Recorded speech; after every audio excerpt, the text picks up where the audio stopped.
chamado Wellington Barcelo, se candidata a vereador em Santa Vitória e se elege vereador. Né? Eu lembro que, com riqueza de detalhes, ele estava assumindo o primeiro mandato e eu estava assumindo o quinto mandato. E ele entra na Câmara no 1º de janeiro, no dia da posse, e jovem, né? E 20 e poucos anos de idade, nervoso naturalmente, estava começando o mandato de vereador, e ele me olha e diz assim: Bonova, eu posso sentar aqui do teu lado, na Câmara? Né? Pode sentar onde tu quiser, é vereador, senta na cadeira que quiser aqui, numa das 13. Vou sentar aqui do teu lado, porque se eu fizer alguma coisa que não é certo, tu me puxa a orelha, tu me chama a atenção, porque tu tem experiência. Então isso aí, Luciano, demonstrou naquele momento para mim a humildade, né, de um rapaz, de um jovem que tem formação muito maior que eu não tenho formação acadêmica nenhuma, ele é advogado, um jovem chegou ali já mostrando aquela humildade. E ali ele ficou do meu lado 4 anos, sentado do meu lado, na cadeira do meu lado.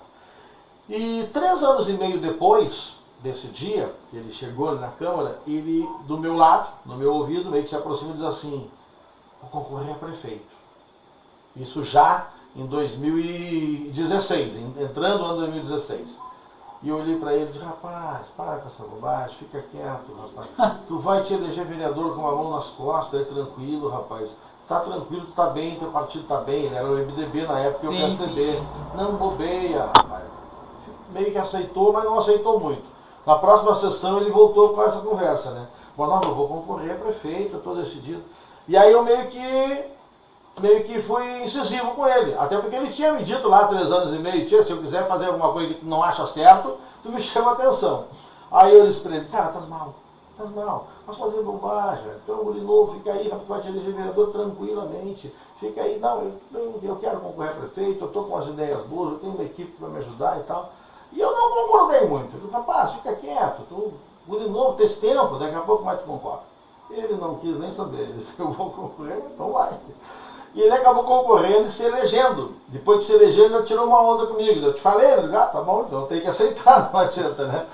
Então, Luciano, eu te conto isso com riqueza de detalhes, porque isso de fato aconteceu lá em 2016. E aí veio 2020. E aí, quando veio 2020, tem um prefeito que tem 4 anos de mandato, tem um jovem prefeito ainda, que agradou muita gente, que pode ter desagradado alguns, porque é do processo, é natural na política. E ele resolve o quê? Concorrer de novo à reeleição. E aí é o risco que a gente corre, Luciano. É o risco quando tu coloca o teu nome de novo à disposição da comunidade, e quem está falando isso é quem já colocou o nome à disposição 9 vezes, que é o meu caso, é o risco que tu corre.